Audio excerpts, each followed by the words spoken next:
Okay, let's get into it. We're doing a deep dive today on some pretty significant policy shifts from the UK government, all about how pensions get invested. Yeah, this follows their pensions investment review that kicked off, what, back in July 2024? That's the one. And we're working from some info shared by a pensions advisor, looking at the sort of final positions HM Treasury landed on after the consultation. Right. They've gathered the feedback, and now we're seeing the direction of travel. So our job today is to unpack the key reforms, the ones likely heading into this new pension schemes bill.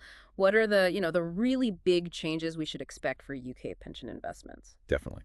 Because like you said, this isn't just fiddling around the edges. The source material suggests some quite fundamental shifts are being proposed. Okay, intriguing. So what's the sort of headline theme? What's the main thrust of this bill, according to the source? Well, it looks like the legislation is really zeroing in on creating a system with larger, more consolidated pension schemes. Larger and consolidated. Okay, why? What's the thinking behind that push?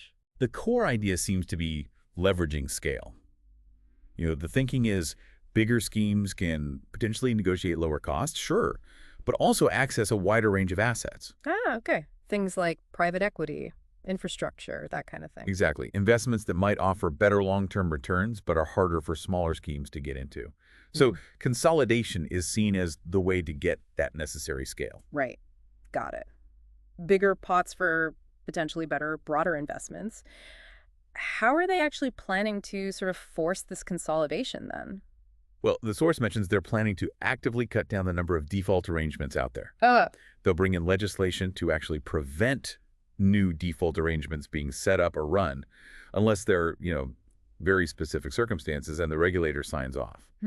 so a direct lever to push smaller pots into bigger ones over time. Seems like it. A clear move to consolidate. And tied into this scale thing, it sounds like they're also trying to shift how we measure performance, moving beyond just like the cheapest fee.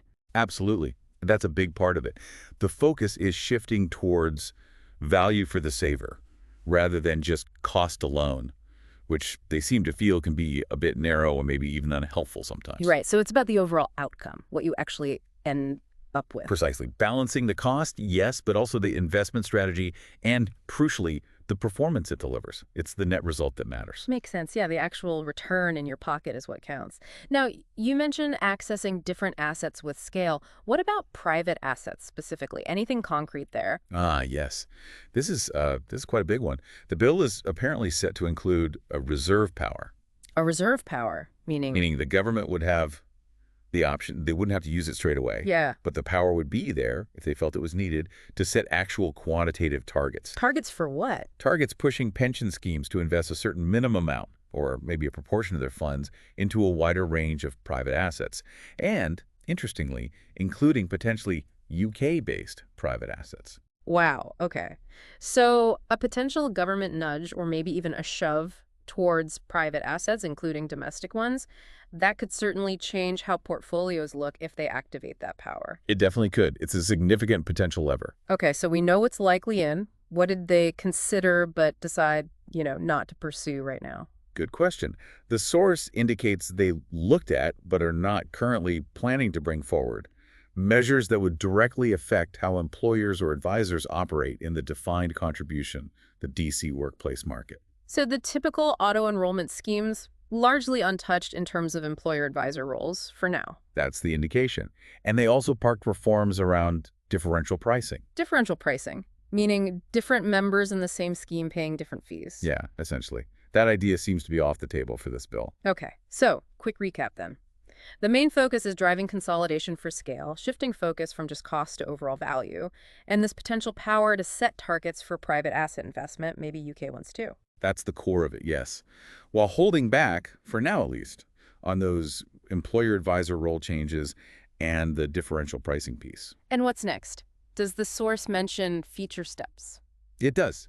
It highlights that the next phase of the government's review is coming up, and that will look specifically at pension adequacy. Adequacy. So are people actually saving enough for retirement? Exactly. A huge question. They also plan to publish a roadmap for the private pensions market, and apparently the FCA, the regulator, is talking to firms to make sure everyone's sort of getting ready. Right. Lots still moving. So bringing it back to the listener, why does this deep dive matter to you? Well, fundamentally, these policies are designed to impact the returns your pension generates and potentially change the mix of things your money is invested in over the coming years. It really could shift things. Yeah, and it leaves us with a pretty big thought, doesn't it? How might this concerted push towards consolidation and potentially towards more private asset investment, how might that fundamentally reshape the whole UK retirement savings picture and, the role private capital plays in the wider economy going forward? Definitely something to chew on. A potential reshaping indeed.